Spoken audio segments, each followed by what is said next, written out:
E a Fernanda Manhota, nossa analista de internacional, agora sim na tela. Muito boa tarde, Fernanda Manhota.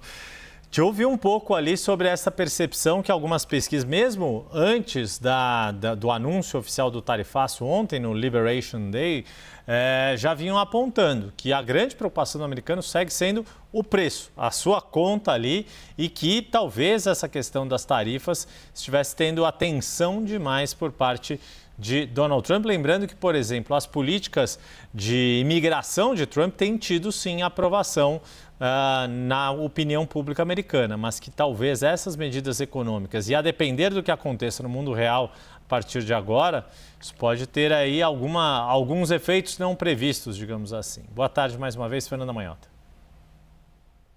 Boa tarde, Yuri, Débora, todos que nos acompanham no 360.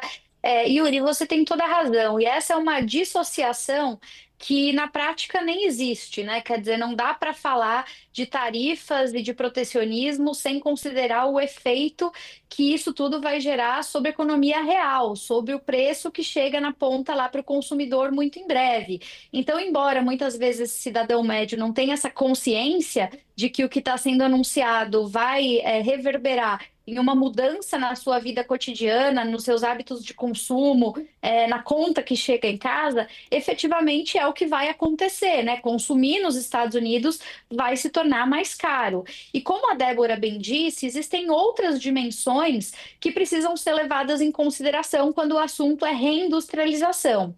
Se a gente olha simplesmente, né, para determinados setores, como foi o caso ontem do anúncio, pensando, por exemplo, na questão dos sindicatos da área automotiva e tudo mais, a expectativa que se criou é que essa retomada de força da produção doméstica vai inclusive gerar não só uma nova dinâmica de consumo, mas também empregos, né? As pessoas criaram a ilusão, por exemplo, de que ali no cinturão da ferrugem, na Detroit, né, que já virou até símbolo dessa desindustrialização, as indústrias vão se restabelecer, vão ressurgir, os empregos vão reaparecer, tal qual os anos 80 ou 90 ou início dos anos 2000 foram.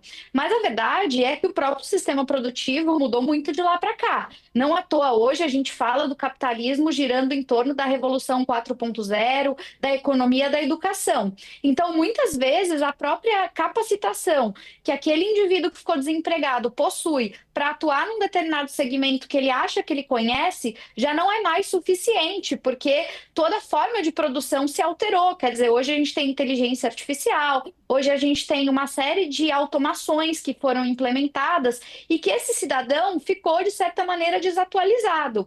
Então, assim como é uma ilusão acreditar que a tarifa não vai aparecer, né, no pão nosso de cada dia, também é uma ilusão acreditar que porque os Estados Unidos vão, talvez, retomar a produção doméstica, aquele cidadão que está desempregado ou subempregado vai ser rapidamente reabsorvido. Não vai, porque ele não tem as condições, né, os meios necessários para operar uma série de transformações que aconteceram no meio do caminho.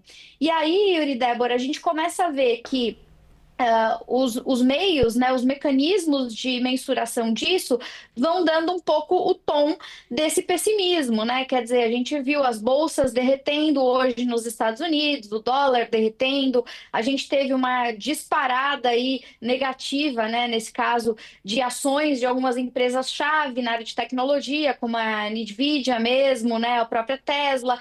Então, existe uma percepção não só das elites econômicas, dos mercados, daqueles que estão acostumados a entender esses efeitos em cadeia, de que a mensagem não é necessariamente boa. Pelo menos essa conta vai chegar nesse médio prazo. E como decorrência disso, né, a gente teve publicações importantes, né? Não sei se vocês chegaram a mencionar hoje, mas esse é o assunto internacional do dia, a capa da revista The Economist, que chamou o dia de ontem, não de dia da libertação, mas o dia da ruína, né? Ruination Day foi o nome que eles deram.